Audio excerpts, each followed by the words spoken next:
صاف کہوں گا، کھل کے کہوں گا، ایسے وہ لوگ ہیں جن کی ذہنیت سب سے پہلے بدلی ہے،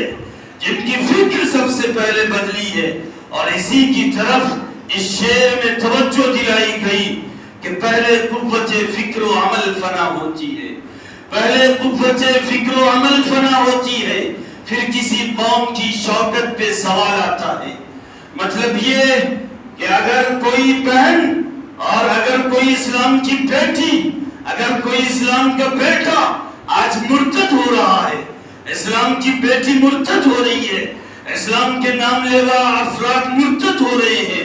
تو ان کی زندگی دیکھ لیجئے، ان کا بیک گراؤنڈ دیکھ لیجئے، ان کی ذہنیت دیکھیے گا، ان کی فکر دیکھ لیجئے گا، ان کے افکار و خیالات اور ان کے نظریات دیکھ لیجئے گا۔ یہ عام طور پہ وہ لوگ ہوتے ہیں جو دھیرے دھیرے مرتد ہوتے ہیں،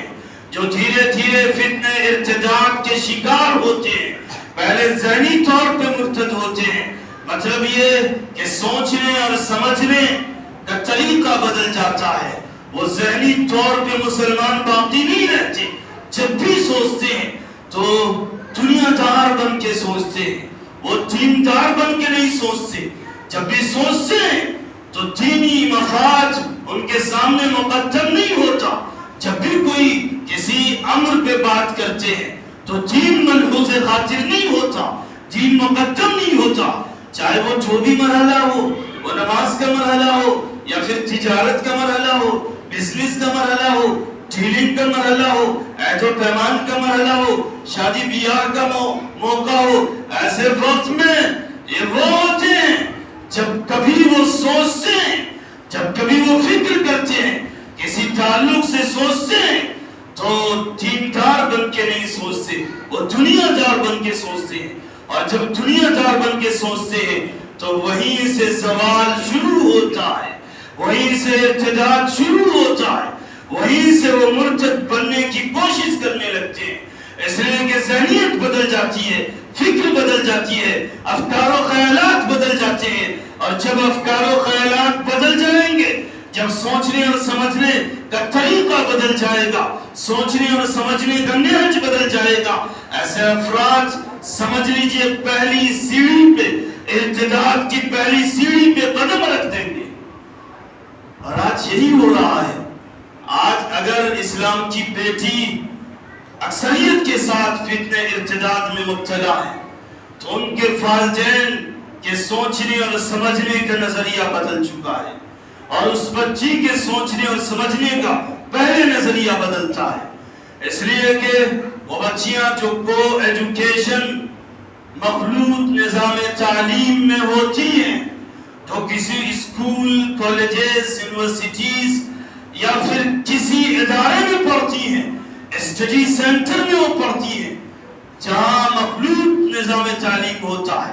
جہاں کو ایجوکیشن ہوتا ہے، اور بھیجنے والے کون ہوتے ہیں؟ یہ بھیجنے والے ان کے پیرنٹس ہوتے ہیں، یہ بھیجنے والے ان کے والدین ہوتے ہیں، وہاں تک پہنچانے والے ان کے گارجین حضرات ہوتے ہیں جو وہاں تک پہنچاتے ہیں۔ اور یقیناً اسی وقت میں جب وہ سوچتے ہیں کہ اپنی بیٹی کا داخلہ، اس کا ایڈمیشن کہاں دلایا جائے ہائی ایجوکیشن کے لیے، اعلیٰ تعلیم کے لیے، تو ایسے وقت میں وہ سوچتے ضرور ہیں کہ وہ اسکول جائے، کالجز جائے، یونیورسٹیز جائے، جہاں کو ایجوکیشن کا نظام ہو، جہاں مخلوط نظام تعلیم ہو۔ ایسے وقت میں وہ دنیا کی بات ضرور سوچتے ہیں، ایسے وقت میں وہ دنیا دار بن کے ضرور سوچتے ہیں، ایسے وقت میں ان کے ذہنوں میں اور ان کے فکروں میں دنیا کا فائدہ ضرور ملحوظ ہوتا ہے، لیکن دینی فائدہ ملحوظ خاطر نہیں ہوتا، دینی نقصانات ملحوظ خاطر نہیں ہوتے ہیں، دینی فائدے ملحوظ خاطر نہیں ہوتے ہیں۔ اس لیے اندھے بن کے، بہرے بن کے، وہ دنیا دار بن کے اپنی بچیوں کو اور بچوں کو اسکول اور کالجز کے حوالے کرتے ہیں، ایسے اسکول اور کالجز جہاں کو ایجوکیشن اور جہاں مخلوط نظام تعلیم، ایک ساتھ لڑکے بھی پڑھ رہے ہیں، لڑکیاں بھی پڑھ رہی ہیں، جہاں سے فتنہ ارتداد کا سلسلہ شروع